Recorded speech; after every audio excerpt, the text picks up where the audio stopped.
Yohanes. Pada mulanya adalah Firman. Firman itu bersama-sama dengan Allah, dan Firman itu adalah Allah. Ia pada mulanya bersama-sama dengan Allah. Segala sesuatu dijadikan oleh Dia, dan tanpa Dia tidak ada sesuatu pun yang telah jadi dari segala yang telah dijadikan.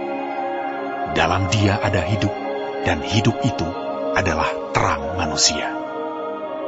Terang itu bercahaya di dalam kegelapan, dan kegelapan itu tidak menguasainya. Datanglah seorang yang diutus Allah, namanya Yohanes. Ia datang sebagai saksi untuk memberi kesaksian tentang terang itu, supaya oleh Dia semua orang menjadi percaya.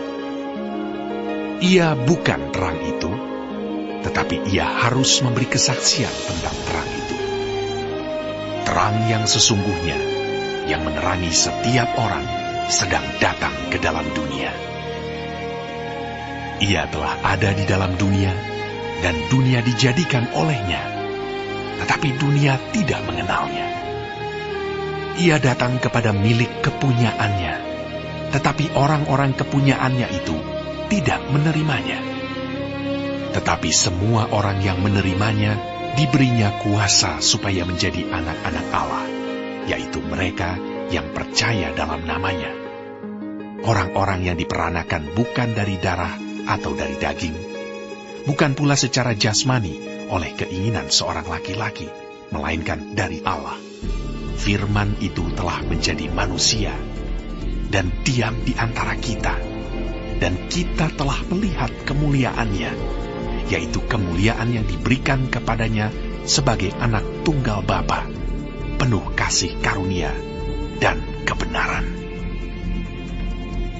Yohanes memberi kesaksian tentang Dia dan berseru, katanya, "Inilah Dia yang kumaksudkan ketika aku berkata, kemudian daripadaku akan datang Dia yang telah mendahului aku, sebab Dia telah ada sebelum aku." Karena dari kepenuhannya kita semua telah menerima kasih karunia demi kasih karunia. Sebab hukum Taurat diberikan oleh Musa, tetapi kasih karunia dan kebenaran datang oleh Yesus Kristus. Tidak seorang pun yang pernah melihat Allah, tetapi anak tunggal Allah yang ada di pangkuan Bapa, Dialah yang menyatakannya. Dan inilah kesaksian Yohanes ketika orang Yahudi dari Yerusalem mengutus beberapa imam dan orang-orang Lewi kepadanya untuk menanyakan Dia, "Siapakah engkau?"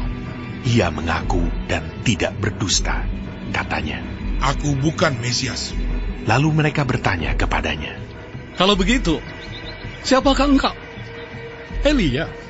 Dan ia menjawab, "Bukan." "Engkaukah nabi yang akan datang?" Dan ia menjawab, "Bukan."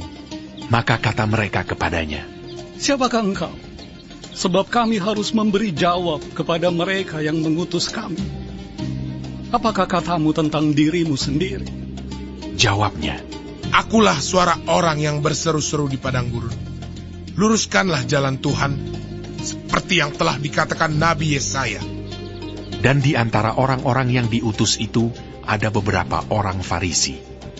Mereka bertanya kepadanya, katanya, "Mengapakah engkau membaptis, jikalau engkau bukan Mesias, bukan Elia, dan bukan nabi yang akan datang?"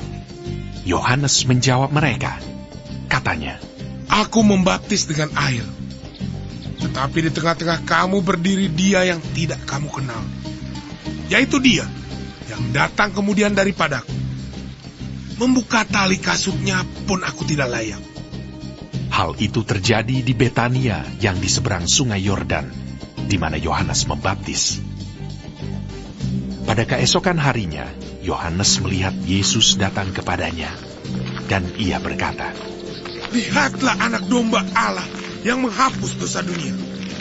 Dialah yang kumaksud ketika kukatakan, kemudian daripadaku akan datang seorang yang telah mendahului aku, sebab Dia telah ada sebelum aku." Dan aku sendiri pun mula-mula tidak mengenal dia. Tetapi untuk itulah aku datang dan membaptis dengan air, supaya ia dinyatakan kepada Israel. Dan Yohanes memberi kesaksian. Katanya, Aku telah melihat Roh turun dari langit seperti merpati, dan ia tinggal di atasnya. Dan aku pun tidak mengenalnya, tetapi dia yang mengutus aku untuk membaptis dengan air telah berfirman kepadaku, jikalau engkau melihat Roh itu turun ke atas seseorang dan tinggal di atasnya, dialah itu yang akan membaptis dengan Roh Kudus. Dan aku telah melihatnya dan memberi kesaksian. Ia inilah Anak Allah. pada keesokan harinya, Yohanes berdiri di situ pula dengan 2 orang muridnya. Dan ketika ia melihat Yesus lewat, ia berkata, Lihatlah Anak Domba Allah. Kedua murid itu mendengar apa yang dikatakannya itu. Lalu mereka pergi mengikut Yesus. Tetapi Yesus menoleh ke belakang. Ia melihat bahwa mereka mengikut dia, lalu berkata kepada mereka, Apakah yang kamu cari? Kata mereka kepadanya, Rabi, artinya guru. di manakah engkau tinggal? Ia berkata kepada mereka. Marilah, dan kamu akan melihatnya. Mereka pun datang dan melihat di mana ia tinggal. Dan hari itu mereka tinggal bersama-sama dengan dia.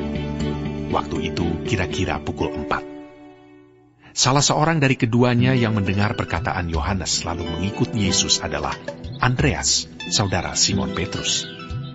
Andreas mula-mula bertemu dengan Simon saudaranya, dan ia berkata kepadanya, Kami telah menemukan Mesias. artinya Kristus. Ia membawanya kepada Yesus. Yesus memandang dia dan berkata, Engkau Simon, anak Yohanes. Engkau akan dinamakan Kefas. artinya Petrus. Pada keesokan harinya, Yesus memutuskan untuk berangkat ke Galilea. Ia bertemu dengan Filipus dan berkata kepadanya, Ikutlah aku. Filipus itu berasal dari Betsaida, kota Andreas dan Petrus. Filipus bertemu dengan Natanael dan berkata kepadanya, Kami telah menemukan dia yang disebut oleh Musa dalam kitab Taurat dan oleh para nabi, yaitu Yesus, anak Yusuf dari Nazaret. Kata Natanael kepadanya. Mungkinkah sesuatu yang baik datang dari Nazaret? Kata Filipus kepadanya. Mari dan lihatlah. Yesus melihat Natanael datang kepadanya, lalu berkata tentang dia, Lihat, inilah seorang Israel sejati. Tidak ada kepalsuan di dalamnya. Kata Natanael kepadanya. Bagaimana engkau mengenal aku? Jawab Yesus kepadanya. Sebelum Filipus memanggil engkau, aku telah melihat engkau di bawah pohon ara. Kata Natanael kepadanya. Rabi, engkau anak Allah. Engkau Raja orang Israel. Yesus menjawab, katanya, Karena aku berkata kepadamu, aku melihat engkau di bawah pohon ara, maka engkau percaya. Engkau akan melihat hal-hal yang lebih besar daripada itu. Lalu kata Yesus kepadanya, Aku berkata kepadamu, sesungguhnya engkau akan melihat langit terbuka dan malaikat-malaikat Allah turun, naik kepada Anak Manusia.